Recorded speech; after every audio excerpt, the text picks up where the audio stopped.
Live from Los Angeles, welcome back to Good Morning LaLa, and I'm so excited to welcome a dear friend to the show, Cole Wood. She is the OG modelpreneur. Love that. You are so incredibly gorgeous. It's ridiculous. Thank you. Yeah.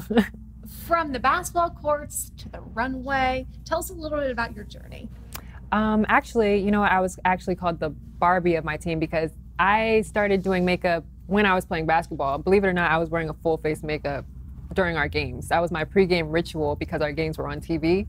So That's hilarious. I just wanted to make sure I had it all together. And I always told my teammates, they always ask me, how do you do that? How do you sweat and play basketball? And I always tell them, you dab, don't wait. You got to figure it out. That must have worked well for you posterizing people. Yeah. Right? When you're dunking, yeah. My pictures come out Perfect. good. Yeah, no Photoshop necessary. But it hasn't always been easy for you, right? No. Tell us a little bit about your journey. I wasn't always comfortable being as tall as I was. I didn't actually get comfortable with it until I got to college and I had teammates that were taller than me. And I never wore heels before that either. I had a teammate that was 6'6" without heels. And whenever we would go out, she would want to put heels on. And I would look at her like, you know what, that's right. Like, why not? We're already tall. We might as well give them something to look at. Because sometimes when you can just put on the high heels, you feel like a different person, right? Exactly. It just complements an outfit. It complements a look. So tell us about your journey. So from basketball, you started modeling. Mm-hmm. Clearly you were built for the runway. Been all over the world. Mm-hmm. But then what? Well, I ended my season playing professionally in Spain. Beautiful. Um, So I gorgeous. mean, so you did University of Pittsburgh, did college basketball. Right. You went to Spain. Yes. Played professionally. Yes, and I hurt my knee at the end of my season. I tore both meniscus, tore my ACL, and cracked my femur, which had me not walking for about 4 months.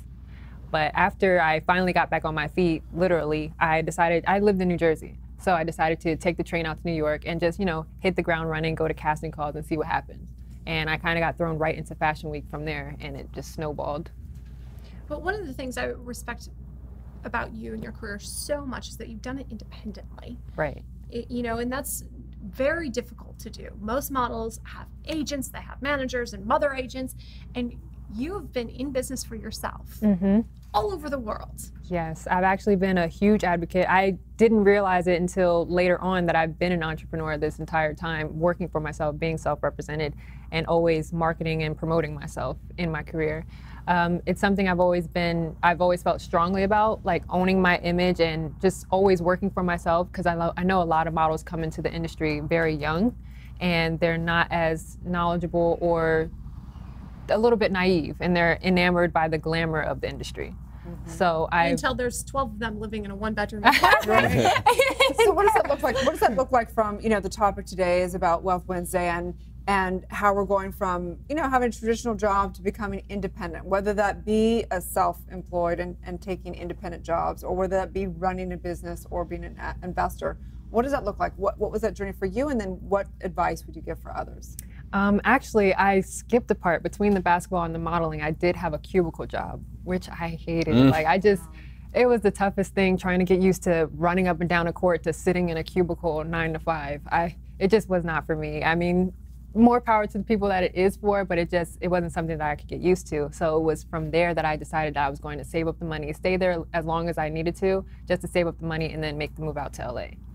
But it wasn't tough at first. I actually started out driving for Uber. Oh, really? Yeah, just to get by in the beginning until I started getting some jobs and, you know, really getting into the industry, networking and meeting people. But constantly investing in myself has been a big thing. Well, and what I love too about your mission as a modelpreneur is investing that knowledge into the younger models and teaching them how to be in business for themselves. So what happens when you age out of the industry, right? Yeah. You don't want to get stuck on some contract in Taipei forever waiting for some agent to tell you what you're going to do with the rest of your life. You can take charge right now, and that's part of your mission, right? Yes. So talk to us a little bit about that. So I started the Modelpreneur Bootcamp to kind of jumpstart aspiring models and creatives in the fashion industry, trying to get a hold of these models that come in very young and are very naive and taken advantage of easily, and trying to teach them everything that I wish that I knew when I was starting out, so they can avoid the negativity and things like that, the vultures in the industry going into it. I also encourage entrepreneurship and teaching them how to work for themselves before and after an agency. Like an agency, it's a big misconception that it's an end-all be-all.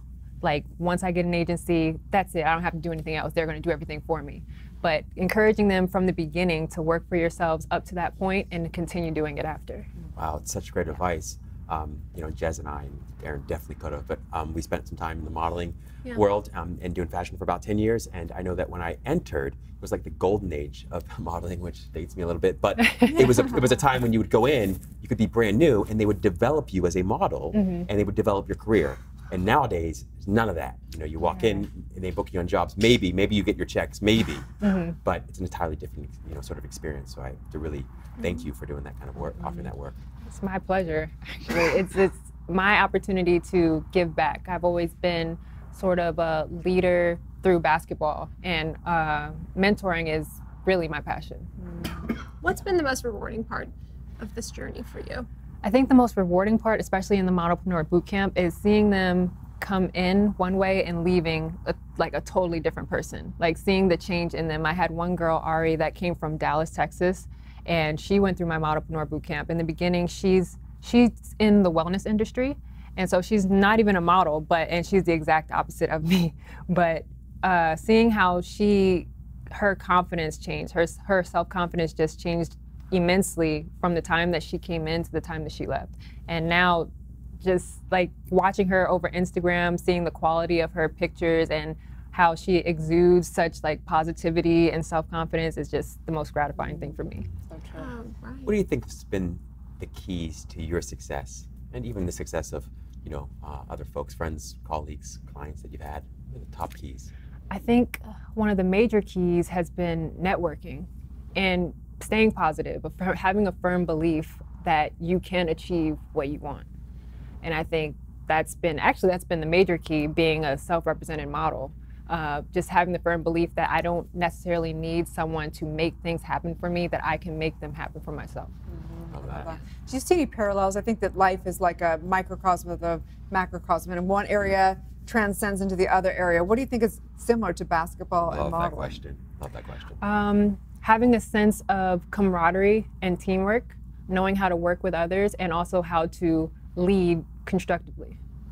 I think that's been the major correlation between the two. I would imagine the grit and the discipline too. Yes, for sure. Yeah. Although I have to say, I'm not a huge fan of working out because it was a job for so long in my life, but yeah, having the discipline to maintain a diet and a routine. Tell us a little bit about your routine. What is a diet for you? A diet for me is mostly water, no fried foods, no sweets, and no red meat. I recently cut out red meat. It's been about 5 months now. I'm pretty proud of myself. Wow. But it actually wasn't that hard because when I was playing basketball, it was mostly chicken and fish. So now I'm just down to chicken. So you eat like protein and veggies, Yeah. and do you eat multiple times a day? How often do you eat? Probably 2 to 3 times. Yeah.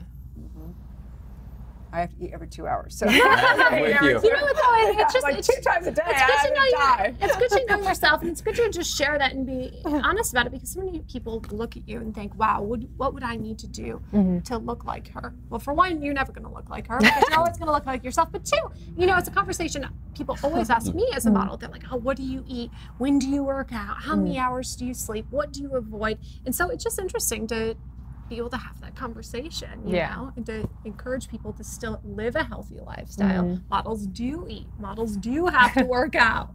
And it's a big change coming from basketball. Being an athlete, I was eating like 6 times a day. But now, and then moving into modeling, things had to change significantly. Yeah, for sure. Well, where can people find you? They can find me on Instagram and Twitter and Facebook at Miss Colewoods, MISS Colewoods. I love it. So beautiful. I love your earrings too. Thank you. I don't know if you can see them on the camera, but they're gorgeous. So stay tuned, you guys. We'll be right back.